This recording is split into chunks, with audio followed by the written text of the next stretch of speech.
Just about an hour ago, police officers and first responders were all around the scene behind me. And as I'll show you right behind me, you have everything from funnel cakes to fresh cut French fries, chicken tenders. And since I have a shovel, I might as well do some of my own.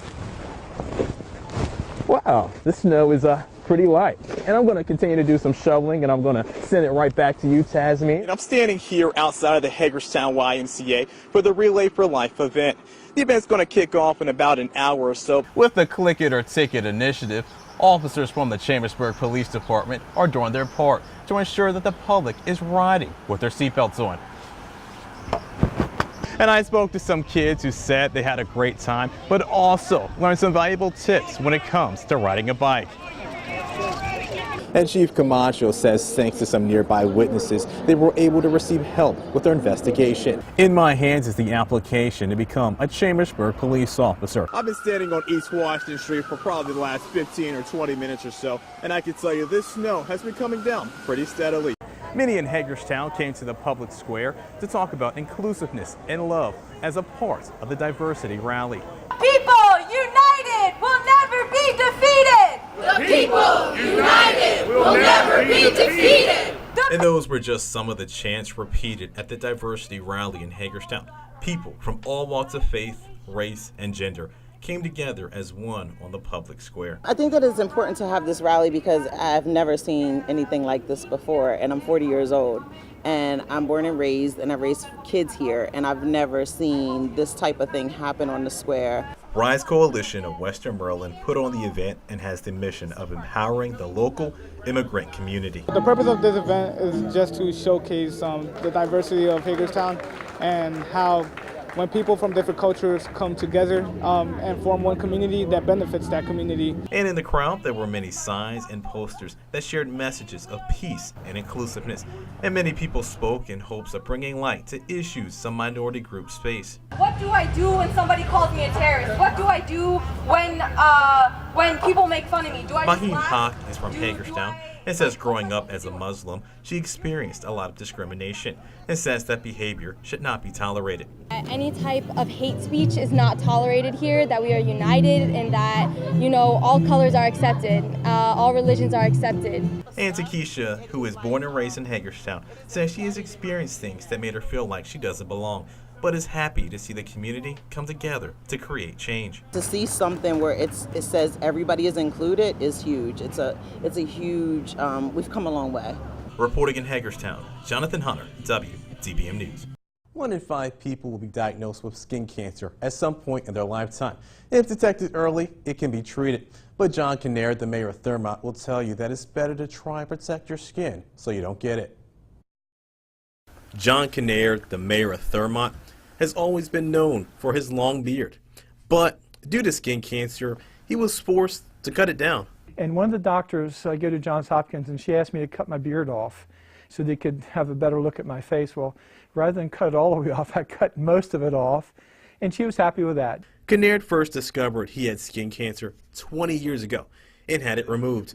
Within the last 4 or 5 years, the skin cancer on his face and scalp has accelerated, which has forced him to have more surgeries. Kinnaird attributes the cancer to working outside for more than 48 years. 40 years ago, when I first started working, there was no sunscreen. Now we have the option to use 120 SPF, and I recommend everyone that goes outside and does anything outdoors use that, whether you think you're going to burn or not. Joanna Fengmeyer is a nurse practitioner who specializes in dermatology. She says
There's a saying that age is nothing but a number.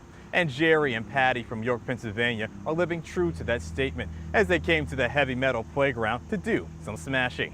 Patty Kuhn and Jerry Hottinger made their way to the heavy metal playground. They're both in their 70s, but did not let that slow them down. I feel awesome. We are going to have a great time today. This is on my bucket list. Get it? Bucket?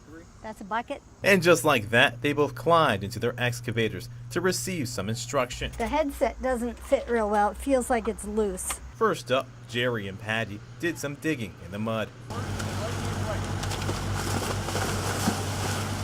And this was just an awesome experience. Very different. We love to play, and so we thought we might love to play on a heavy metal playground in mud. They did some tire stacking and even faced off in a basketball game where they played 3 games. It's been a wonderful blast, and it was just great, and I won. And last but not least, they had the opportunity to do some smashing. And while Patty and Jerry had a blast, they say they want to encourage other seniors to do activities where they can challenge themselves. So this activity is actually really good for the brain. So we like to do a lot of things that are good for the brain and good for the body at the same time, as well as having fun. This is a great opportunity to do it. Smashing cars and playing basketball and stacking tires. That's great. Reporting in Boonesboro, Jonathan Hunter, WDVM News.